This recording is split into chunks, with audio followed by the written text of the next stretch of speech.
NCERT has been in the middle of a controversy.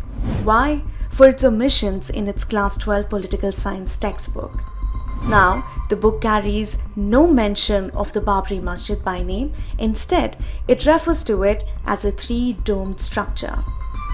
It also pruned the Ayodhya section from 4 to 2 pages, deleting telling details from the earlier version. Now, here are the key changes.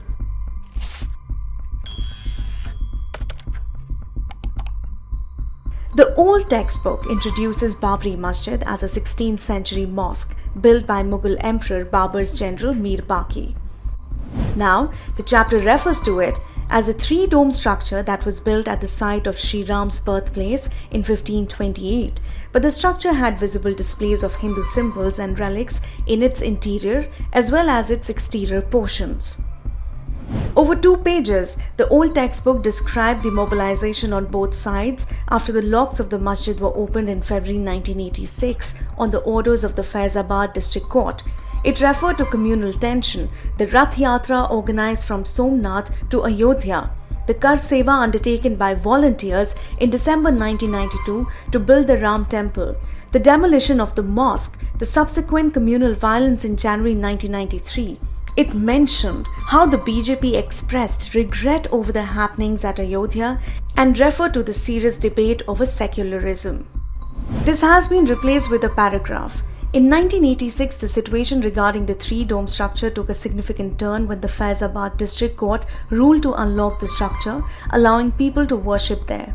The dispute had been going on for many decades, as it was believed that the three-dome structure was built at Sri Ram's birthplace after demolition of a temple. However, although Shilanyas for the temple was done, further construction remained prohibited. The Hindu community felt that their concerns related to the birthplace of Sri Ram were overlooked, while the Muslim community sought assurance of their possession over the structure.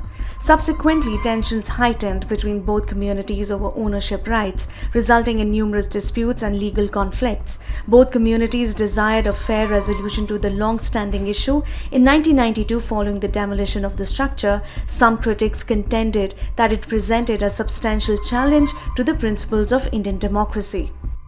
A subsection on the Supreme Court's decision on the Ayodhya dispute, titled From Legal Proceedings to Amicable Acceptance, has been added in the new version of the textbook. This states that in any society conflicts are bound to take place, but in a multi-religious and multicultural democratic society, these conflicts are usually resolved following the due process of law. It then mentions the 5-0 verdict of the Constitutional Bench of the Supreme Court on November 9, 2019 on the Ayodhya dispute. That verdict set the stage for the temple, which was inaugurated in January this year. The old textbook carried images of newspaper articles, including one from December 7, 1992, with the headline, Babri Masjid Demolished, Center Sacks Kalyan Government. Another headline from December 13, 1992 quotes former Prime Minister Atal Bihari Vajpayee saying Ayodhya BJP's worst miscalculation. All newspaper clippings have now been deleted.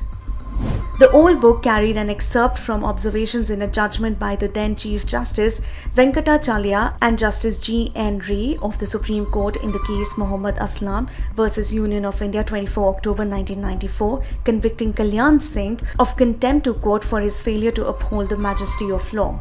This has now been replaced with an excerpt from the Supreme Court verdict of November 9, 2019. This is the 4th round of revision and updating of NCERT textbooks since 2014. In an interview with the Indian Express on June 16, NCERT Director D.P. Saklani on Sunday justified the omissions of the Gujarat riots and the violence after the Babri Masjid demolition from the NCERT Class 12 political science textbook, telling the Indian Express that an expert committee felt that mentioning a few selectively is not good.